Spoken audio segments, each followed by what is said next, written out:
Muchísimas gracias, saludos. La victoria insurrecta en la batalla de Vertières el 18 de noviembre de 1803 contra el ejército napoleónico al mando del vizconde de Rochambeau supuso el derrumbe definitivo del régimen colonial francés en su posesión al oeste de la Española. El 1 de enero de 1804, Jean-Jacques Dessalines proclamó a Haití una república libre en nombre del pueblo. El suceso marca hasta hoy un hecho único en la historia universal, la constitución de un Estado por la masa sublevada de hombres esclavizados contra el régimen hegemónico. El profesor universitario Manuel Rivero Gleán destacó a la revolución haitiana como un proceso capital para entender todavía hoy cómo se inscriben las peleas por los derechos de los negros, de los asiáticos, de los aborígenes, de las mujeres, dentro de una lucha más sustantiva, más importante, la resistencia de los pobres ante la opresión de los ricos. Entonces de pronto el negro Toussaint Louverture les dice desenfadadamente: todos los hombres somos iguales. Y los mulatos habían escogido el blanqueamiento, despreciando a los negros y a su propia estirpe para poder quitar un migaja del poder francés. Y esos fueron posiblemente los peores enemigos de Toussaint Louverture, porque se quedaron adentro. Los franceses fueron expulsados y los mulatos se quedaron adentro. Es decir, no se trata que los mulatos son malos o que los negros son buenos o malos, se trata que los mulatos habían cogido una parte del poder, tenían propiedades, tenían riquezas y no querían cederlas ni a los negros ni a los blancos. Es decir, es una lucha de los ricos contra los pobres. Y Toussaint lo entendió. Trató de asimilar a los mulatos, logró hacerlo, pero los mulatos no querían estar al lado de los negros porque tenían más dinero que los negros. Eran mulatos ricos. Y a Toussaint y a los que le siguieron no le quedó más remedio que barrer con todo el mundo. Por eso que la revolución de Haití fue extraordinariamente, puede decir, sanguinaria. ¿Cruenta? Cruenta, para decir sanguinaria, cruenta, terrible, espantosa, eso lo describe bien Alejo Carpentier, y porque los ricos no se van a despojar fácilmente de sus pretensiones y de sus riquezas. Siempre se ha dicho que constituyó un mal ejemplo para el poder hegemónico y que hasta hoy se le ha castigado a Haití. Bueno, a eso quería referirme. Nosotros nos declaramos en Cuba que tenemos un largo bloqueo económico. Bueno, vamos a decir que es del bloqueo económico del siglo XX, el más largo del siglo XX, pero el más grande bloqueo económico, político y social y de toda índole lo sufrió Haití, que pagó a Francia, con la complicidad de Estados Unidos, su revolución.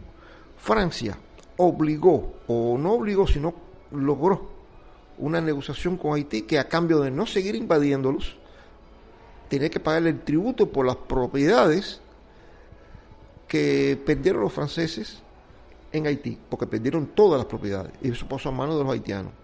Y ese tributo se extendió hasta 1930 aproximadamente.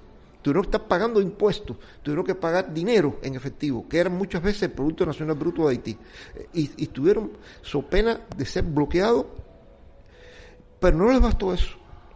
Francia y Estados Unidos se pusieron de acuerdo para establecer bloqueos de índole ideológico, es decir, hacer ver que la revolución de Haití era un fracaso, porque el negro no podía empoderarse, que los pobres no podían empoderarse, y lo lograron en el sentido subjetivo, porque cuando yo hablo de la revolución de Haití, muchas personas, incluso revolucionarios y comunistas, me dicen: para que esa revolución, si era el país más pobre del mundo, bueno, habría que decir que si Haití es el país más pobre del mundo es por el éxito del bloqueo de Francia y Estados Unidos, porque ha sido exitoso, realmente ha sido exitoso, más el cólera, más los huracanes, más el último terremoto que se han ensañado en ese pueblo.